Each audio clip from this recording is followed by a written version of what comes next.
बिस्मिल्लाहिर्रहमानिर्रहीम। अस्सलाम वालेकुम नाज़रीन, आप देख रहे हैं कैपिटल टीवी और प्रोग्राम कैपिटल स्पेशल के साथ मैं हूं आपका मेज़बान ज़ैनुल हसन। नाज़रीन करामी, कल पूरे पाकिस्तान में डर्बी यानी घुड़दौड़ का खेल खेला जाएगा। नाज़रीन, इस खेल के हवाले से एक बात बड़ी मशहूर है कि इस खेल को बादशाहों का गेम या किंग ऑफ स्पोर्ट्स कहा जाता है, क्योंकि 14वीं या 15वीं सदी में ये खेल जब शुरू हुआ था तो बादशाह लोग या नवाब लोग इस खेल को खेला करते थे, लेकिन उसके बाद इसको आहिस्ता आहिस्ता पजीराई मिली और आज ये पूरी दुनिया में खेला जाता है। पाकिस्तान में इसकी इतनी पजीराई अब तक नहीं हो पाई है, लेकिन कुछ जगहें, कुछ इलाके ऐसे हैं कि जहां पर ना सिर्फ घुड़सवारी या घुड़दौड़ बड़ा मशहूर है, बल्कि इसके ऊपर बाकायदा तौर पर कमारबाजी या बैटिंग भी की जाती है। इसके ऊपर आज हम बात करेंगे और इसके अंदर एक और पॉइंट कि ये जो बैटिंग है इसको लीगल किया गया है, यानी इसको कानूनी दर्जा हासिल है। इसके ऊपर बात करेंगे। अब्दुल सत्तार खान साहब प्रोग्राम में मौजूद होंगे। सत्तार खान साहब, मुख्तलिफ़ खेलों का आप जिक्र करते रहते हैं, जिसमें फ़ुटबॉल बड़ा आपने तज़किरा किया कई मरतबा, लेकिन आज आप डर्बी को लेकर आए हैं। क्या चीज़ें आज इसमें आप नहीं बताएंगे? जैसे जहन आपने कहा ना कि किंग ऑफ स्पोर्ट्स, तो किंग ऑफ स्पोर्ट रेसेस को किंग ऑफ स्पोर्ट्स कहा जाता है। बैकग्राउंड उसकी यही है कि जब ये खेल शुरू हुआ था तो बादशाह, मलका और रॉयल फैमिलीज़ ये होते थे, अमीर लोग होते थे, उनके दरमियान होता था।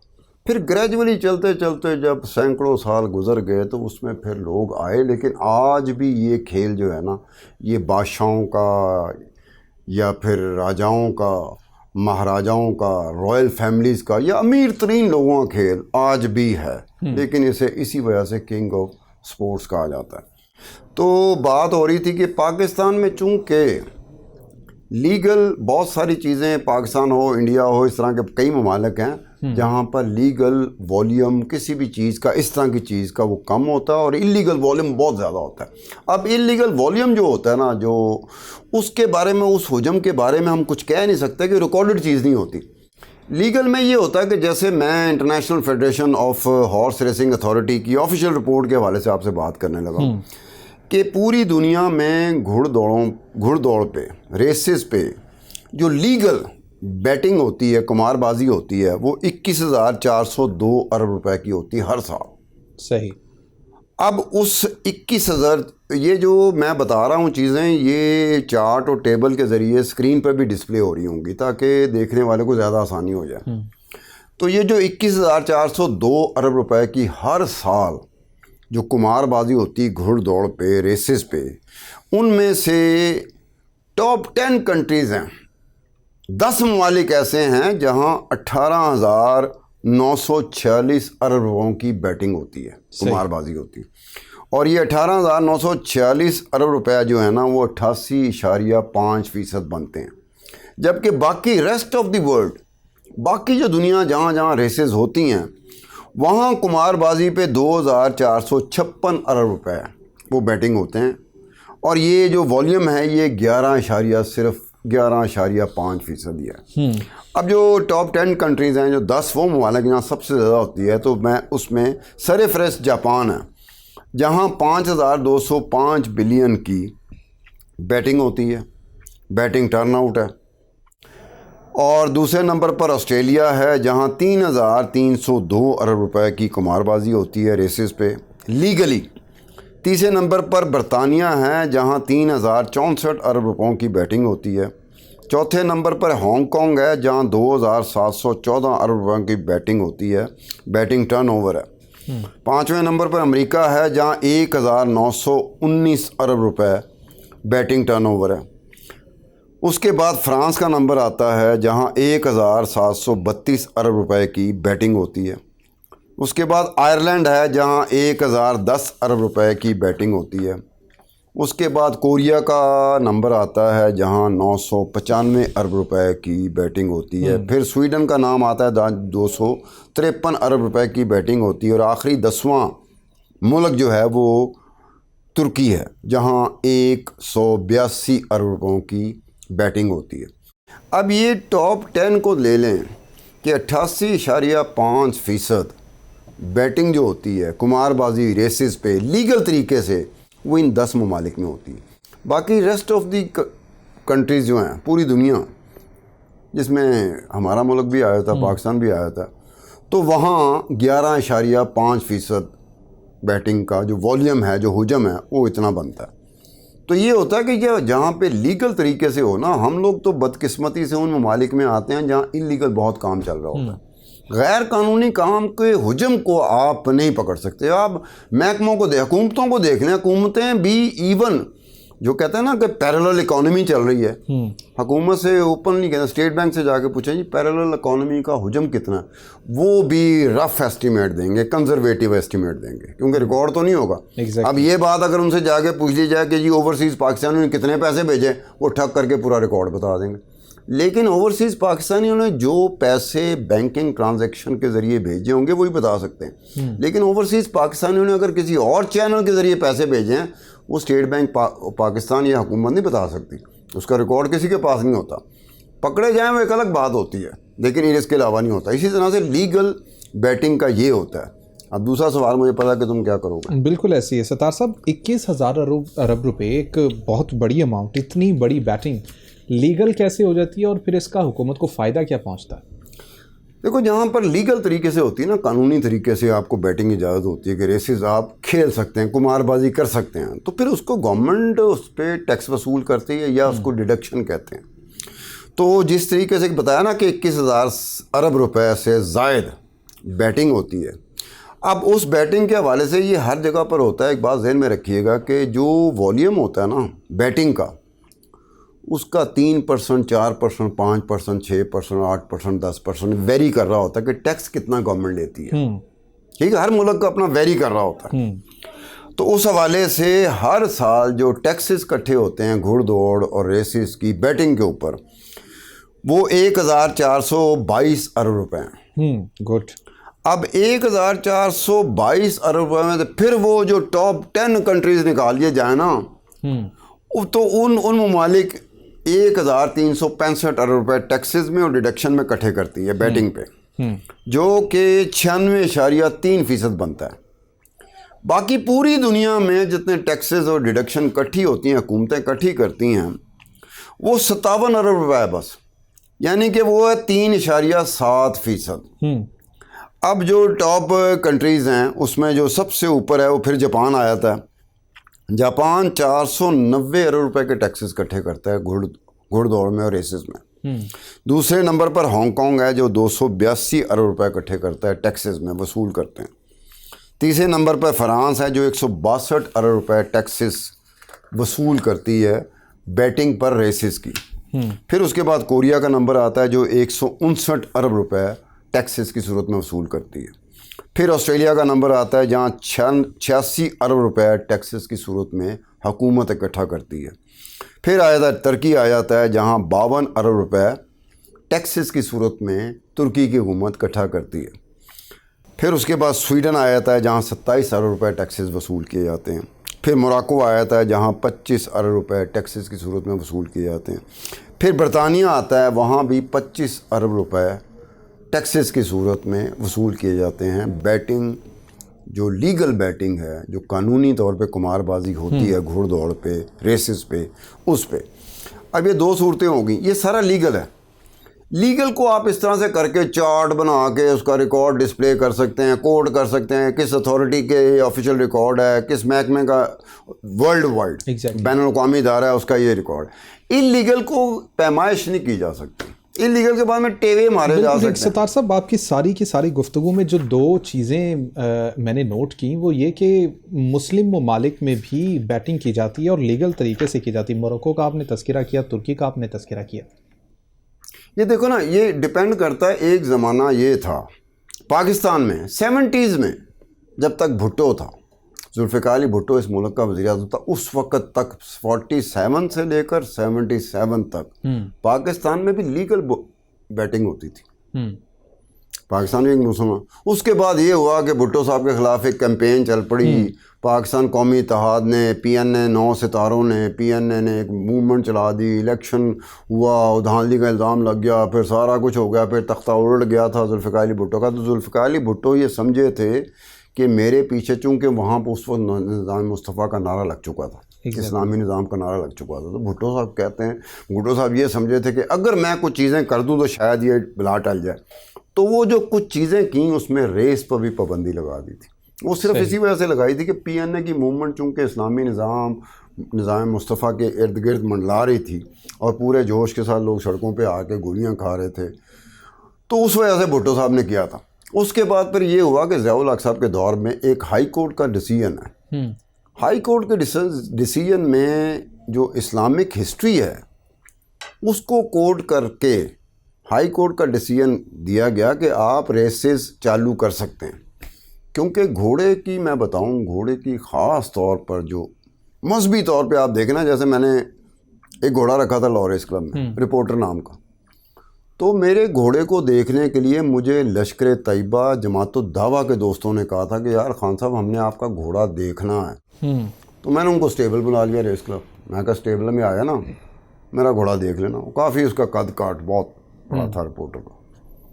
तो जब मैं उनको घोड़ा दिखा रहा था, मैंने अपने स्टेबल में ट्रेनर को कहा, सहीसों को कहा कि यार घोड़ा ज़रा निकाल के इनको दिखाओ। तो वो कुछ पढ़ रहे थे। अच्छा। तो पढ़ के ना उन्होंने बाकायदा एक ऐसे किया, दम किया, फिर मेरी तरफ किया। फिर उन्होंने कहा कि हमारे जो इस्लामिक सिस्टम है ना, इसमें घोड़े को जो अजमत हासिल है ना वो किसी और को नहीं है। बेशक। इस हवाले से उसकी की जाती है। तो पाकिस्तान में भी था और कई, अब देखें रिसेंटली सऊदी अरब का कप, सऊदी कप, अब सऊदी अरब ने भी बहुत सी करवट ली है ख़ास तरीके से। अब वहाँ पर वो मामला तो नहीं हुआ, लेकिन स्टेक मनी, जो पर्स मनी कहते हैं ना, प्राइज़ मनी कहते हैं जिसको, उसमें सऊदी अरब बाकी सारे ममालिक को पीछे छोड़ गया। यानी कि सऊदी कप की जो वैल्यू थी वो $20 मिलियन है। अब वो 3.5 अरब रुपये बनते हैं पाकिस्तान के। अब इससे अंदाज़ा कर लो कि सऊदी कप में जो 10वें नंबर पे घोड़ा आया था ना, 10वें नंबर पे, उसे 3.25 करोड़ रुपये दिया गया था प्राइज़ मनी। पर्स मनी 10वें नंबर पे जो घोड़ा आ रहा है उसको 3.25 करोड़ रुपए purse money, prize money, stake money मिली थी। तो पहले, उससे पहले दुबई था, दुबई का जो वर्ल्ड कप होता है वो था, उसके बाद अब सऊदी कप। तो इस तरह से होता है कि इस्लामी ममालिक के हवाले से, क्योंकि घोड़े की जो थॉरोब्रेड घोड़ा है, घोड़े के हवाले से ये हुआ था कि थॉरोब्रेड की जो टर्म थी वो कॉइन हुई थी, कब हुई थी, जब वो क्रूसेड्स की जंग नहीं थी एक ज़माने की, सलाउद्दीन अयूबी और रिचर्ड, वो रिचर्ड लॉयन हार्टेड नहीं जिसे कहते। तो जब रिचर्ड उस जंग से वापस आ रहा था तो घोड़े कुछ साथ ले आया था। उसके बाद फिर ये घोड़ों की ख़ास तरीके से अफजाइश के ऊपर एक ख़ास तरीके से, बिल्कुल डिफरेंट तरीके से एक हिस्ट्री बनना शुरू हुई। और वो भी ये था कि जो थॉरोब्रेड के 3 जो अबाओ अजदाद हैं ना, उनमें से 2 अरेबियन है और एक टर्क है। यानी कि ये कहते हैं कि जब ये थॉरोब्रेड की बनाई जाती है ना, ब्लड लाइन जब बनाई जाती है, तो ये शुरू हुआ था कि ये 3 बापों में से एक बाप का अगर ये बच्चा है तो थॉरोब्रेड है, वरना नहीं है। उसके बगैर ये कंफर्मेशन नहीं हो सकती कि ये थॉरोब्रेड है कि नहीं। थॉरोब्रेड होता तो फिर आपको पता है, गोरा यहाँ पे भी जब था तो कहता जब हम जानवरों की ब्लड लाइन देखते हैं तो इंसानों की क्यों नहीं देखते। ये बहुत बड़ी बात कर गया था जिसमें ये था। बिल्कुल। सत्तार खान साहब, अभी तारीखी घोड़ों के मुतालिक आप बात कर रहे थे। अमेरिका में कुछ ऐसे घोड़े थे कि जिनको कौमी सतह के ऊपर बड़ी पजीराई मिली, वो कौन थे? ये जो इस तरह के होते ना, असल ये इन पे ना 2 घोड़े थे। सी बिस्किट एक घोड़ा था जो 1938 में अमेरिकी घोड़ा था, और एक घोड़ा था सेक्रेटेरिएट जो 1973 में ट्रिपल क्राउन, अमेरिकी ट्रिपल क्राउन जीता था। अब जैसे पाकिस्तान के हालात नहीं, मायूस हुए हुए लोग, हर तरफ से महंगाई आई हुई है, लोगों का जीना, लोग कहते हैं कि हमारा जीना हराम होता जा रहा है, यानी कि पानी तक महंगा हो गया। बाकी अशियाए खुर्दनोश उसकी तो बात अलग है ना, वो लोग कहते हैं कि पानी तक महंगा हो गया। परेशानी में देखेंगे पाकिस्तानी कौम को। ये 2 वक्त आए थे अमरीकियों पे, एक 1938 में जब एक जंग अजीम हो चुकी थी और दूसरी जंग अजीम छिड़नी थी, और ग्रेट डिप्रेशन का वो दौर था। उस दौर में पूरी की पूरी अमरीकी कौम की उम्मीद की किरण एक घोड़ा था। कोई इंसान नहीं था, कोई सियासी जमात नहीं थी, कोई हीरो नहीं था, कोई इंसान नहीं था, एक घोड़ा था, सी बिस्किट। सी बिस्किट एक बिल्कुल अजीब व गरीब किस्म का घोड़ा था। जब वो घोड़ा सी बिस्किट सोया रहता था, अच्छा, वो कोई ऐसा घोड़ा नहीं था कि जिसको ख़रीदारी के लिए भाग भाग के उसकी तरफ जा रहे हों। रिजेक्टेड घोड़ा था। और सी बिस्किट की जो कहानी है उसमें जो चारों लोग हैं, 3 लोग और एक घोड़ा, मतलब सी बिस्किट रिजेक्टेड। सी बिस्किट का जो मालिक बना था चार्ल्स, वो रिजेक्टेड। सी बिस्किट का जो ट्रेनर था स्मिथ, वो रिजेक्टेड। और सी बिस्किट का जो जॉकी था रेड, उसको रेड कहते थे, रेड पोलोड उसका नाम था, लेकिन ज़्यादातर रेड कहा जाता था। वो पार्ट टाइम बॉक्सर भी था, मतलब गुजारा शुजारा नहीं होता था, वो पार्ट टाइम बॉक्सिंग करके ना गुजारा अपना करता था खाने पीने का। सही सही। तो ये चारों लोग जब इकट्ठे हुए, रिजेक्टेड, मालक, ट्रेनर, जॉकी और घोड़ा, जब ये 4 इकट्ठे हुए तो फिर दुनिया में इन 4 लोगों का नाम था, यानी कि एक दूसरे की किस्मत साथ लेके आए। एक रिजेक्टेड घोड़ा जो जीत नहीं रहा था, वो सोया रहता था, स्टड में सोया रहता था, कोई ख़रीदने को तैयार नहीं था। लेकिन जब सी बिस्किट अपने उसमें आया तो फिर दुनिया थी कि अमेरिका में ऐसे लगता था कि सी बिस्किट के अलावा कुछ चीज़ डिस्कस ही नहीं हो रही। जिस दिन सी बिस्किट का मुकाबला हुआ वॉर एडमिरल के साथ, तो सी बिस्किट बड़ा अभी रेसे तो जीत रहा था, उसके मालक ने, उसके जॉकी ने, उसके ट्रेनर ने देख लिया था कि सी बिस्किट में वो कुछ है जो शायद किसी और घोड़े में ना हो। बाकी दुनिया को नहीं पता था, थोड़ा बहुत पता था लेकिन ज़्यादा नहीं पता था। वॉर एडमिरल उस ज़माने का बहुत बड़ा घोड़ा था। तो सी बिस्किट के मालिक ने ओपनली कह दिया वॉर एडमिरल के मालिक को कि आपके मेरे घोड़े का मैच पड़ना चाहिए। उन्होंने कहा यार ये गधा सा घोड़ा क्या, मेरे घोड़े के साथ आप इसका मुकाबला करें। तो जब वो मुकाबला अल्टीमेटली जब माना तो फिर वॉर एडमिरल के मालिक ने कहा कि सारी शराइत मेरी होंगी, स्टार्टिंग गेट नहीं होगा, रस्सी लगी होगी, फायर होगा तो गो हो जाएगी, सिर्फ 2 घोड़े भागेंगे, वॉर एडमिरल और सी बिस्किट। अब वो जो रेस है ना, तारीख में ऐसी रेस दोबारा नहीं हो सकती। क्यों? स्टैंड स्टिल था पूरा अमेरिका। अच्छा, पूरा अमेरिका स्टैंड स्टिल, सब ने अपना काम छोड़ दिया था और रेडियो में कमेंट्री सुन रहे थे उस रेस की।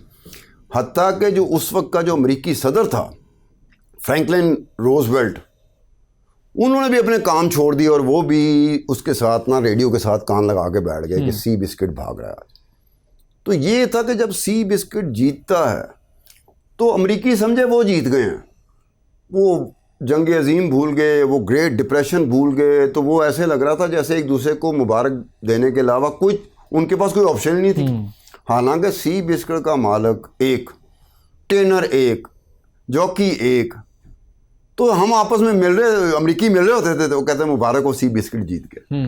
तो इस तरह का घोड़ा था। उस पर नावल भी लिखे गए, उस पर फिल्में भी बनी। फिर उसके बाद सेक्रेटेरिएट का दौर आया। सेक्रेटेरिएट का 1973 में दौर ऐसा था कि अमेरिकी एक दफ़ा फिर डिप्रेशन में चले गए थे। डिप्रेशन में जाने की बात थी, वाटरगेट स्कैंडल था। अमेरिकी सदर रिचर्ड निक्सन वाहिद सदर है अमेरिका का जो रिज़ाइन कर रहा था। वियतनाम का मसला बना हुआ था कि वियतनाम के मसले पर अमेरिकी बहुत शर्मिंदा था, अमेरिकी कौम शर्मिंदा थी। उन्होंने कहा यार क्या हमने, वियतनाम ने हमारा बिगाड़ा क्या जो हम उस पर हमला किया रखा। मुजाहरे हो रहे थे, उनमें से फिर एक उम्मीद की किरण अगेन। वो कोई इंसान नहीं था, कोई सियासी जमात नहीं थी, कोई सदर नहीं था, कोई सियासतदान नहीं था, कोई फिल्मी हीरो नहीं था, वो एक घोड़ा था जिसका नाम सेक्रेटेरिएट था। अब सेक्रेटेरिएट की जो आखिरी रेस थी जिसकी वजह से वो अमेरिकी ट्रिपल क्राउन जीत गया था। अब उस रेस में जो उसका टर्न कोड, उसका जो जॉकी था, वो जॉकी बताता कि जब वो सेक्रेटेरिएट पे सवारी कर रहा था ना, तो वो देख रहा था कि आज मैं घोड़े को लेके नहीं भाग रहा बल्कि घोड़ा मुझे लेके भाग रहा है। तो कहता कि आधा मील रह गया था रेस ख़त्म होने पर, मैं जीत चुका हुआ था, मैं पीछे मुड़ के देख रहा था, कोई घोड़ा नहीं था। अच्छा। अब वो कहते हैं कि जॉकी जब ये कहे कि मुझे घोड़े के भागने की जो चाप सुनाई ना दे, तो समझ जाना चाहिए कि मैदान में घोड़ा अकेला है। तो कहता 10 लेंथ की लीड थी। तो मैंने देखा कि सेक्रेटेरिएट अपनी लेंथ लीड बढ़ाता जा रहा है, 10 से 15 लेंथ, 15 से 20 लेंथ। कहना मैं समझ गया कि आज ये घोड़ा पूरी अमरीकियों को बता रहा है कि आज ये मेरी वो रेस है जो आप लोग कभी नहीं भूलोगे। 31 लेंथ से वो जीता था घोड़ा। हालांकि 10 लेंथ भी बहुत होते हैं रेसिंग टर्म में, 10 लेंथ ऐसे होते हैं कि जैसे रेस ही नहीं हुई, उसने मजाक ही किया जीतने वाले। 31 लेंथ से जीता था। उसके बाद ये हुआ कि कितने साल, 73 की बात कर रहा हूँ, कितने साल वो जो तीनों रेसेस जीता था ना अमेरिकी ट्रिपल क्राउन, वो तीनों रेसेस में जो टाइम उसने एक रिकॉर्ड किया था ना, वो टाइम उसका तोड़ नहीं सका कोई और घोड़ा। फिर ये हुआ था कि सेक्रेटेरिएट का मुजस्समा वो नेशनल म्यूज़ियम अमेरिका में लगाया गया, फिर हॉल ऑफ फेम में लगाया गया। फिर ये हुआ पोस्टल स्टैम्प्स नहीं होती, उस पर वो छपना शुरू हो गया। फिर ये हुआ कि जो ESPN ये 50 अजीम एथलीट्स उसकी एक लिस्ट निकाली थी और पहली मर्तबा हुआ था, उससे पहले उसके बाद दोबारा कभी नहीं हुआ कि वो 50 अजीम एथलीट्स में से एक घोड़ा था। घोड़े का नाम था, वरना इंसान का नाम होता है, और वो घोड़े का नाम था सेक्रेटेरिएट। फिर ये सेक्रेटेरिएट का था कि फेयरवेल, जब ये केंटकी डर्बी जीता, अमेरिकी ट्रिपल क्राउन जीता, तो इसका बाकायदा एक फेयरवेल हुआ था और उसकी टिकट लगी थी। 33,000 बंदा आया था। अब वो ज़माना देखें, किसी बात के लिए 33,000 is huge number of people, बहुत ज़्यादा तादाद होती है। वो हुआ था। फिर उसके बाद ये हुआ था कि अपने ही दौर में अभी वो भाग रहा था, तो अब 73 को देख लें, अभी वो भाग रहा था, रेसिंग कर रहा था, तो उस वक्त वो बिक चुका था 95 करोड़ रुपए का कि स्टड में इसको लेके जाएंगे, फिर अफजाइश नस्ल होगी, इससे हम सेक्रेटेरिएट पैदा करेंगे। वो उसने काफ़ी बच्चे पैदा किए, 200-250 बच्चे पैदा किए, लेकिन 41 ऐसे सेक्रेटेरिएट के बच्चे थे जिन्होंने क्लासिक ग्रुप की रेसेस जीती, बड़ी बड़ी रेसेस जीती, बड़े बड़े स्टेक्स लिए। लेकिन सेक्रेटेरिएट कोई नहीं पैदा कर सका, खुद सेक्रेटेरिएट, क्योंकि उस वक्त मद्दा ऐसे थे, वो समझते थे कि सेक्रेटेरिएट खुद सेक्रेटेरिएट पैदा करेगा। लेकिन वो कहा गया कि सेक्रेटेरिएट एक था और हमेशा के लिए एक रहेगा। फिर ये हुआ कि सेक्रेटेरिएट बीमार हुआ जब, तो डॉक्टर थॉमस था। डॉक्टर थॉमस ने जब मुआयना किया सेक्रेटेरिएट का, तो सेक्रेटेरिएट का जो दिल था वो 22 पाउंड का निकला। तो डॉक्टर ने कहा कि हमारी जो एनिमल्स की दुनिया में जब हम एक्सरे करते हैं, तीमारदारी करते हैं, बीमारी का इलाज ढूंढते हैं, तो मैंने सैकड़ों घोड़े देखे हैं ना, मैंने कभी किताब में पढ़ा था कि 22 पाउंड का दिल होगा। उसने कहा सेक्रेटेरिएट का दिल का वज़न 22 पाउंड था, जो बिल्कुल हैरान कर गया, मेडिकल साइंस को हैरान कर गया था। उनके इतने बड़े दिल वाला घोड़ा था, ये उसकी बीमारी पे पता चला था। अब ये चीज़ें थी कि हम लोग आज भी, मैं ये उम्मीद करता हूँ कि जिस तरह के पाकिस्तानी हालात चल रहे होते हैं, पाकिस्तानी कौम का एक अपना रहता है, हमेशा से रहता है, मैंने तो हमेशा ये देखा, मसाइल में घिरे रहते हैं। लेकिन कभी ऐसा नहीं हुआ कि जैसे अमेरिका में 2 दफ़ा हो चुका है कि उस अमेरिकी कौम का 2 मरतबा उम्मीद की जो किरण थी वो एक घोड़ा निकलता था, एक सी बिस्किट था, एक सेक्रेटेरिएट। सतार साहब आपने बिल्कुल ठीक कहा, लेकिन अगर क्रिकेट के साथ कंपैरिजन किया जाए तो पाकिस्तानी क्रिकेट को काफ़ी देखते हैं, और वर्ल्ड कप के मैचेस का हम अगर देखें तो वर्ल्ड कप के फाइनल में अगर पाकिस्तान की जीत होती है तो काफ़ी उसको अप्रिशिएट भी किया जाता है। पाकिस्तानी काफ़ी भूल जाते हैं अपने तमाम को। नहीं, ये देखो ना, जब पाकिस्तानी क्रिकेट टीम ने इंडिया को कितने अरसे बाद पहली दफ़ा हराया था T20 वर्ल्ड कप में, 10 विकेटों से हराया था ना। उस दिन क्या था, वो एक दिन गुजरा इस कौम पे कि उस रात को मैंने देखा कि लोग बाकी अपने मसाइल भूले हुए। बेशक ना इनको सियासत याद रही थी, ना इनको ये था कि इमरान खान ये है तो नवाज शरीफ ये है, कुछ नहीं। ये बिल्कुल एक और तरह की कौम नज़र आई थी, वो सिर्फ एक दिन के लिए, एक रात के लिए। ये होता है कि अदर देन द पॉलिटिक्स, अगर पॉलिटिक्स को आप 24 घंटे अपने जहन पर सवार किए रखोगे तो आपकी हालत वही होगी जो आज हर एक की हालत है। Other than the sports, other than the politics, बहुत सारी ऐसी चीज़ें होती हैं जिसमें आप अपने आप को इंगेज कर सकते हो, अपने आप को इंगेज कर सकते हो। उस इंगेज करने की वजह से आपको कुछ ना कोई निकलने का मौका मिलता है, क्योंकि आपने ऑल टाइम ऐसे किया होता है कि ऑल टाइम। अब देखा जाए तो हमारे जैसे ममालिक होते हैं जहाँ ऑल टाइम पॉलिटिक्स के रिवॉल्व कर रहा होता है, ये हम लोग ख्वाबों में रह रहे होते हैं, रियलिटी के साथ हमारा कोई ताल्लुक नहीं। आज के प्रोग्राम को स्पोर्ट्स स्पेशली रखा जाएगा। अब ये बात हुई थी फुटबॉल और घुड़दौड़, इसका अगर कंपैरिजन किया जाए तो क्या चीज़ें आज आप सामने लेकर आएंगे इन दोनों खेलों की? ये मैं चीज़ भूल गया हुआ था, लेकिन अचानक याद दिला दिया आपने कि ये अमूमी तौर पर ये देखने में आता है कि जो फुटबॉलर होता है ना पूरी दुनिया में, उसकी ट्रांसफ़र वैल्यू जो होती है ना अरबों में होती है, यानी कोई एथलीट उसका मुकाबला नहीं कर सकता।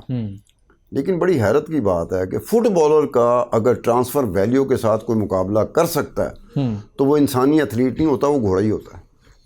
अब जैसे कि रियल मैड्रिड ने जब $64 मिलियन में लिया था, ठीक है, उस वक्त दूसरी तरफ ना केंटकी डर्बी जीतने वाले पेगासस घोड़े को $70 मिलियन, यानी कि $64 मिलियन में ये आपका रोनाल्डो गया था और ये 11 अरब में गया था, $70 मिलियन में गया था। अब दूसरी तरफ एक और प्लेयर है, उसका 130 मिलियन डॉलर यानी कि 20 अरब 34 करोड़। ये मैंने भला कैसे निकाला कि जिस साल में ये ट्रांसफ़र वैल्यू हुआ है उस वक्त डॉलर की कीमत क्या थी, सही, और शरा जो पाकिस्तानी पाक रुपीज़ की कदर के मुकाबले में डॉलर की कदर क्या थी, तो उस तरीके से निकाला तो उसमें निकलता कि 20 अरब 34 करोड़ रुपए में वो मैनचेस्टर यूनाइटेड से रियल मैड्रिड गया था। उस वक्त भी एक घोड़ा था, ये अब शेरिफ डांसर भी कहते हैं और शरीफ डांसर भी कहते हैं इस घोड़े को, ठीक है ना। अब ये दोनों तरह से बोला जाता था। अब इस घोड़े की कीमत 15 अरब 70 करोड़ रुपए लगी थी। एक गलीलो था, गलीलो की मार्केट वैल्यू जो थी 31 अरब 60 करोड़ रुपए थी, और गलीलो की जो मार्केट वैल्यू थी, घोड़ा था ये स्टड वाले लेते थे। घोड़ों की इतनी कीमतें क्यों होते हैं, भागने वाले घोड़े की इतनी कीमत नहीं होती। स्टड में जब स्टड में जाता है, जब अफजाइश नस्ल होती है ना पैदा, जब बच्चे पैदा करने होते हैं, तो फिर एक स्टैलियन की, एक घोड़े की वैल्यू असल में वो होती है, क्योंकि स्टड का जो मालिक होता है ना, वो अगर उसके पास स्टैलियन है ना, और अगर वो बहुत बड़ा नाम है, उस वक्त में चमक रहा है, तो फिर वो बहुत अमीर हो जाएगा।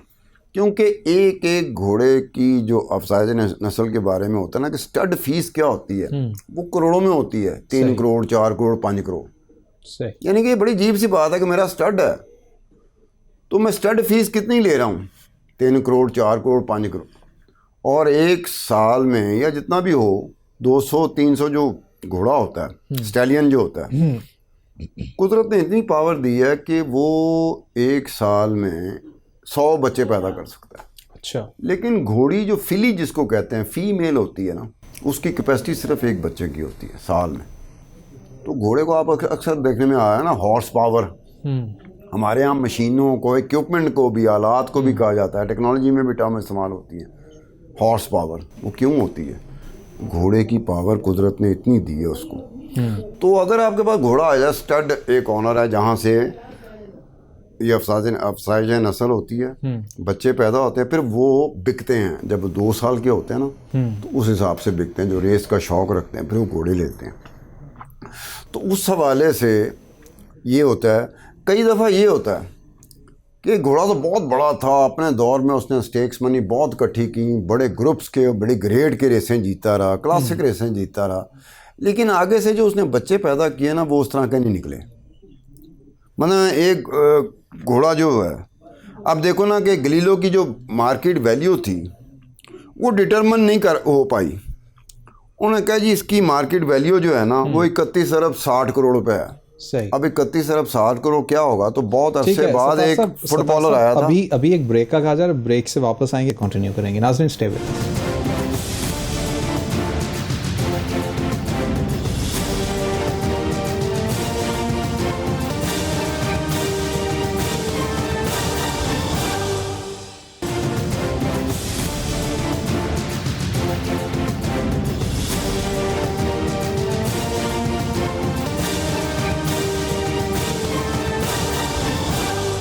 वेलकम बैक नाजरीन।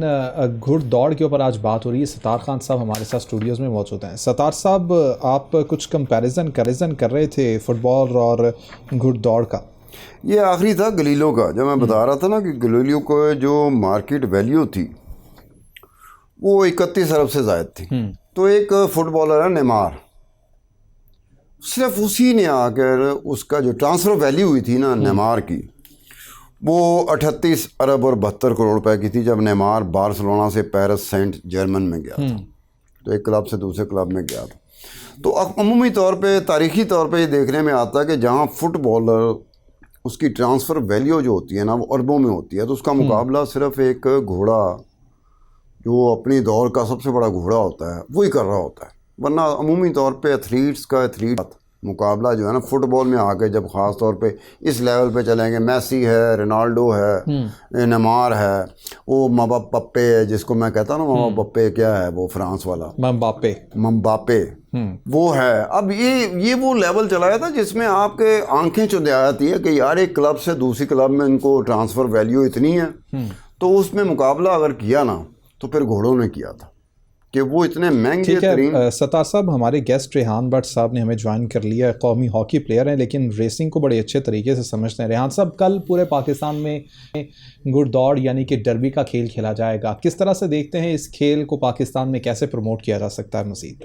सर देखें, पाकिस्तान में तो डर्बी का अगर आप बात करें तो ये दुनिया में वर्ल्ड ऑफ स्पोर्ट्स कहा जाता है हॉर्स Exactly. रेसिंग को। अगर आप इंग्लैंड में कहें तो इसको वर्ल्ड ऑफ स्पोर्ट्स कहा जाता है। और वहां पे जितने जॉकीज हैं उसमें अगर आप फ्रैंकी डिटोरी की बात कर लें, पुराने केरन पैलन की बात कर लें, इनके अपने प्राइवेट जेट्स थे और ये एक जगह से दूसरी जगह सवारी करने जाते थे। तो जैसे अभी इफ्तार खान साहब कह रहे थे कि फुटबॉलर जो हैं वो इतने पैसों में बिकते थे या इतने पैसों में क्लब्स में जाते थे, तो इसी तरह ये जो जॉकीज हैं ये भी जब एंगेज होते हैं किसी अच्छे ऑनर्स के साथ तो वो भी इतने इतने पैसे कमाते हैं कि वो अपने प्राइवेट जेट तक अफोर्ड कर सकते हैं। तो ये पाकिस्तान में इसको प्रमोशन नहीं इतनी दी जाती, अदरवाइज पूरी दुनिया में इसको प्रमोट किया जाता है और इनके राइडिंग स्कूल्स बने हुए हैं जहां पे ये राइडर्स सीखते हैं और उन स्कूल से, इंस्टीट्यूट से वो राइडर्स निकल के फिर रेस क्लब में जाते हैं। बेसिकली जो हॉर्स रेसिंग है ये इंग्लैंड से स्टार्ट हुई और इस इंग्लैंड से जब ये स्टार्ट की गई तो जितना ब्लड है, जितना ब्रीडिंग का जो जितना खून है वो इंग्लैंड से स्टार्ट हुआ। अभी इफ्तार खान साहब गलीलियो की बात कर रहे थे।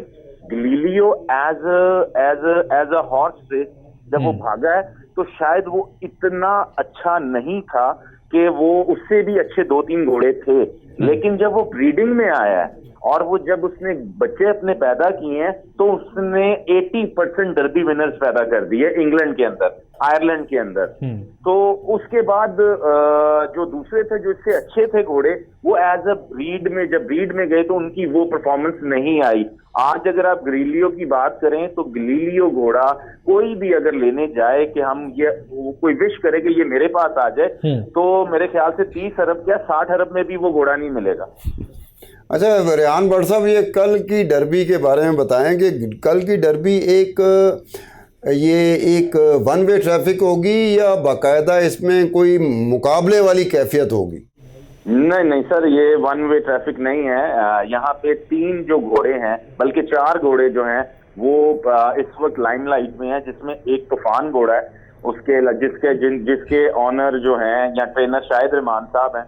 और उसके बाद अगर आप बात करते हैं दूसरे घोड़े की, वो पाकिस्तानी स्टार है उस घोड़े का नाम, वो भी जो है वो इस घोड़ दौड़ में ज्वाइंट फेवरेट होगा तूफान के साथ। अगर आप आउटसाइडर्स की बात करते हैं तो आउटसाइडर्स में अगर आप बात करें तो शराबी घोड़ी है और एक घोड़ा सी बर्ड है जो कि आउटसाइडर होगा, लेकिन ये एक बड़ी टफ और बड़ी मुकाबले वाली डर्बी होगी। यानी कि ऐसा नहीं है कि कोई एक घोड़ा है बड़ा हॉट फेवरेट है और उसी घोड़े का नाम लिया जा रहा है, चाहे वो जीते या ना जीते, लेकिन आखिरी वक्त तक वो हॉट फेवरेट ही हर एक के ज़ुबान पे रहता है। लेकिन आप ये कह रहे हैं कि इस मरतबा जो डर्बी हो रही है कम से कम 4 घोड़े ऐसे हैं जिनके दरमियान मुकाबले की तवक्को है। जी बिल्कुल ऐसा ही है और कोई ये नहीं कह सकता रेस से पहले कि ये फर्म फेवरेट है और ये जीत जाएगा, ऐसा कोई नहीं है। यहाँ पे 2 घोड़े ज्वाइंट फेवरेट हैं, तूफान और पाकिस्तानी स्टार। उनमें से आपको फैसला करना होगा कि कौन अच्छा दौड़ता है या कौन जीतता है। लेकिन अगर आप डार्क हॉर्सेस की बात करते हैं तो सी बर्ड और शराबी जो हैं ये दोनों ऐसे घोड़े हैं कि जो कुछ भी भाग सकते हैं इस रेस में। यानी कि आप कहते हैं कि इससे पहले, अच्छा डर्बी किस तरह की आप समझते हैं कि शायकीन को जो रेस गोअर्स होते हैं उनको किस तरह की डर्बी अच्छी लगती है? एक ऐसी डर्बी जिसमें एक घोड़ा इकलौता जिसका कोई मुकाबला ही नहीं है, वो कोई अनहोनी चीज़ हो जाए तो वो हार जाए अलग बात है, या फिर वो रेस डर्बी जिसमें मुकाबला हो, 3-4 घोड़े बाकायदा बराबर की टक्कर के नहीं होते जैसे कहा जाता है, तो उसको पसंद करते हैं या उस तरह की पसंद करते हैं? नहीं देखें, जो शायकीन है वो तो ऐसी डर्बी पसंद करते हैं कि जिसमें मुकाबला हो, जिसमें 3-4 घोड़े जो हैं वो भाग रहे हैं और उनका आपस में मुकाबला हो, इस तरह की शायकीन पसंद करते हैं। बट एज अ ऑनर अगर आप बात करें, जिन ऑनर्स के घोड़े भाग रहे होते हैं वो यही पसंद करते हैं कि हमारा घोड़ा फर्म फेवरेट हो, क्योंकि इस दफा पाकिस्तान डर्बी की जो स्टेक है, जो स्पॉन्सर मनी स्टेक होती है, जो क्लब देती है, वो 60 लाख रुपीज है।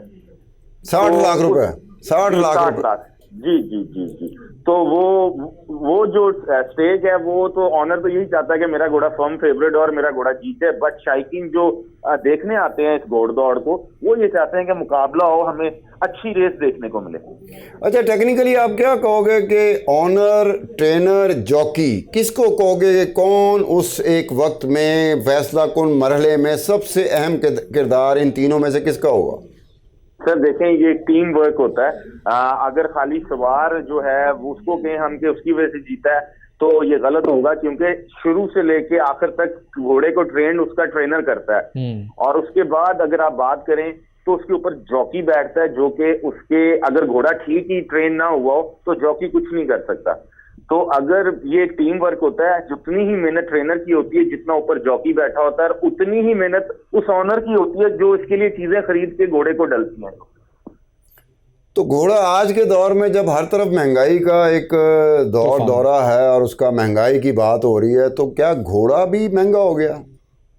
जी सर, घोड़ा तो इस वक्त बहुत महंगा हो गया। और ये जो स्पोर्ट्स है ये बेसिकली फ्यूडल लॉर्ड्स की है। मीन्स के जितने भी आपके, अगर आप बात करें यहाँ पे आज तक क्वीन एलिजाबेथ कप होता है, तो ये एलिजाबेथ इस तरह के जो शहजादे और शहजादियां थी वो घोड़े रखते थे, अमीर लोग घोड़े रखते हैं। लेकिन अभी जो इस वक्त पाकिस्तान में एक अच्छे घोड़े की कीमत जो है वो 20 से 22 लाख रुपया हो चुकी है। 20 से 22 लाख रुपए, इसका मतलब है कि ये अच्छी बड़ी अमाउंट है। और अगर देखा जाए तो क्या 20-22 लाख का घोड़ा हो और स्टेक मनी उसके हिसाब से है कि नहीं है? सर देखें, ये जो बड़ी रेसेस हैं, जो क्लासिक रेसेस हैं, उसमें तो स्टेक मनी उसके हिसाब की है। जैसे डर्बी जो है वो 60 लाख रुपीज है। अगर आप ब्रीडर्स कप कहें तो पहले 10 लाख रुपए था, लेकिन अब ये 5 लाख रुपए पे कर दिया गया है। लेकिन अगर आप नॉर्मल रेसेस की बात करें तो मेरे ख्याल से स्टेक मनी बढ़नी चाहिए, क्योंकि बढ़नी चाहिए। बहुत शुक्रिया रेहान भट्ट साहब हमारे साथ मौजूद थे, अब्दुल सत्तार खान साहब मौजूद थे। अभी बातें बहुत सारी की जा सकती हैं लेकिन वक्त बिल्कुल ख़त्म हुआ चाहता। नाज़रीन, प्रोग्राम आपने देखा, फीडबैक ज़रूर दीजिएगा अल्लाह ने के बाद।